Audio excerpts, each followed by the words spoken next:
Je voudrais qu'on parle d'une initiative que vous lancez ce mois-ci, ce mois de janvier 2011. C'est la distribution de ce mensuel gratuit catholique avec une déclinaison diocésaine de l'invisible. Juste en un mot, avant de voir cette distribution et cette fabrication de ce journal, l'intuition en un mot que vous avez, que vous portez autour de ce journal gratuit. C'est-à-dire que nous avions un journal diocésain. Un journal qui était bien fait, un beau journal, je crois, parmi les journaux diocésains existants. Mais le souci, c'est qu'il atteignait en gros, enfin, il n'y avait pas 1000 abonnés, il était tiré à 1200. Bon, vous multipliez par 4, voilà, vous voyez à peu près le nombre de personnes que nous touchions. Et bon, j'ai eu connaissance de l'invisible, et pour un prix identique, c'est très important. On ne pouvait pas faire de dépenses supplémentaires. On tire une toute nouvelle formule, mais à 30 000 exemplaires. Et on va regarder justement en images. Le lancement et la distribution, c'est ce mois-ci. Et Valérie Lussang était sur place.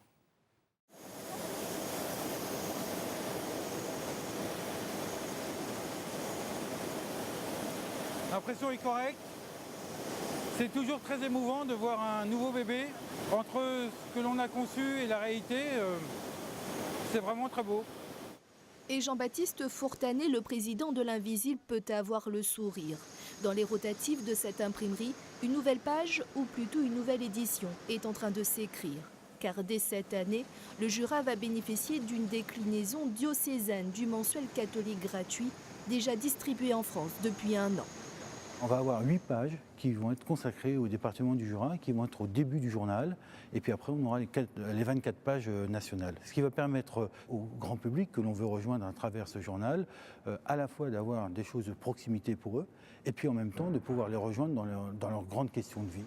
Et la parution de ce mensuel catholique, nouvelle formule dans le Jura, signe en fait la disparition du magazine diocésain, Église dans le Jura. Désormais, c'est l'Invisible qui, à travers ses 8 pages locales, va prendre le relais de l'information diocésaine. On s'est rendu compte qu'il y avait une vraie question par rapport aux revues diocésaines. La question est, est-ce que la revue diocésaine doit être ad intra, réservée aux pratiquants et aux personnes en responsabilité dans l'Église, ou est-ce que ça doit devenir un journal diocésain ouvert au grand nombre? Et c'est le pari qu'a fait le diocèse du Jura avec nous, et on les a accompagnés dans cette démarche de construire un journal qui soit lu par plus d'un foyer sur 2 dans le département du Jura, et qui en même temps rejoigne les gens dans ce qu'ils vivent, et en même temps annonce la bonne nouvelle. Un vrai challenge, 30 000 exemplaires vont être imprimés, empaquetés, puis acheminés vers le Jura. C'est votre premier numéro, donc il faut que vous ayez une bonne petite présentation pour les gens à qui vous allez le donner. C'est une présentation, on va dire, joyeuse et gratuite. C'est comme la parole de Jésus, c'est gratuit et... Dole, samedi 8 janvier. Dernier conseil avant la première distribution de l'Invisible. Et là aussi, pour ces jeunes engagés et bénévoles dans l'Église, c'est un vrai pari qui les attend. Un journal mensuel gratuit catholique, si ça vous intéresse. Non, merci. Non. Vous êtes sûr? Ceux qui passent puis qui baissent la tête, ou qui tournent comme ça, tu laisses. Cette dame là déjà. Voilà. Le point positif, c'est que ça parle que positivement, il n'y a pas de point négatif. Promis. À chacun sa méthode et ses astuces, mais au final, les bénévoles ont réussi à distribuer 600 exemplaires de l'Invisible sur le marché. J'ai vu sur le site intranet ou internet de diocèse de Saint-Claude qu'un journal sortait, donc je viens de le découvrir, je le prends avec plaisir. C'est lié à la religion, non? Oui. Donc c'est toujours intéressant. Pourquoi pas, hein? Alors, il y a tellement de choses qui se passent aujourd'hui que tout est à écouter et puis on va interpréter, on va regarder, on va étudier le panorama. Et pendant que les Jurassiens vont découvrir ce premier numéro de l'Invisible, la prochaine édition, elle, est déjà en phase de finalisation. Je suis un peu à la bourre parce qu'il y a encore 2-3 articles à rédiger et on doit tout avoir rendu d'ici lundi et on est samedi soir. 4 personnes appartenant au service communication du diocèse de Saint-Claude sont chargées d'écrire les 8 pages consacrées au Jura. Avec cette nouvelle collaboration, l'information diocésaine devient certes plus visible, mais pas uniquement. Église dans le Jura était un mensuel qui intéressait ses abonnés, mais qui était vraiment pour une communication interne à l'Église. La mission de l'Église est aussi d'annoncer l'Évangile à ceux qui ne le connaissent pas. On parle de nouvelle évangélisation et l'invisible répond beaucoup plus à ce besoin de nouvelle évangélisation. Il y a aussi une autre raison et qui n'est pas négligeable, c'est qu'on touche beaucoup plus largement pour un moindre coût, puisque le diocèse achète ces exemplaires qui sont distribués gratuitement. Donc le coût d'achat de ces exemplaires est inférieur au déficit qui était récurrent pour Église dans le Jura. Le diocèse du Jura est pionnier, il est le premier à s'être lancé dans l'aventure d'un mensuel catholique gratuit. Mais d'autres diocèses de France s'intéressent d'ores et déjà à cette nouvelle forme de communication et donc d'évangélisation.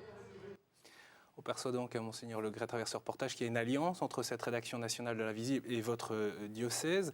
Chaque mois au marché, comme ici à Dole ou à la sortie des supermarchés ou dans les boîtes aux lettres, il y a cette volonté de rejoindre le plus grand nombre, y compris ceux, bien sûr, qui ne poussent pas, et surtout ceux qui ne poussent pas à la porte des églises. C'est un changement de culture, autrement dit. Ah oui, absolument. Parce que je pense que ça devrait permettre de toucher et surtout de faire lire, de faire réfléchir un certain nombre de personnes qui ne sont pas contre l'Église dans le Jura, mais qui ne viennent qu'aux enterrements, ou qu'aux enterrements, ou pas du tout aux enterrements, parce que ça existe aussi. Dans le Haut-Jura, la pratique est inférieure, il y a des raisons historiques, mais les gens ne sont pas inintéressés par l'Église. Et je crois qu'on va donner la possibilité à justement ces gens avec qui on n'a pas un contact habituel, non seulement de renouveler le contact, mais bon, j'espère de leur faire connaître Jésus-Christ. C'est le but. C'est quoi l'enjeu dans une culture fortement marquée par la télévision, les médias, le zapping, la consommation, enfin tout ce qu'on dit habituellement? L'enjeu, moi, me semble-t-il, contemporaine, oui. L'enjeu, me semble-t-il, c'est d'apporter une information positive, bienveillante, parce que l'esprit moi personnellement, j'ai été très touché par l'esprit de l'invisible. Parce que je crois qu'il est urgent que dans les médias, on ait des médias qui soient le plus objectifs possible, tout en alliant des sensibilités différentes, mais qui apportent une vision positive, pas seulement de l'Église, mais de la vie tout court. C'est pas nous qui allons vous dire le contraire.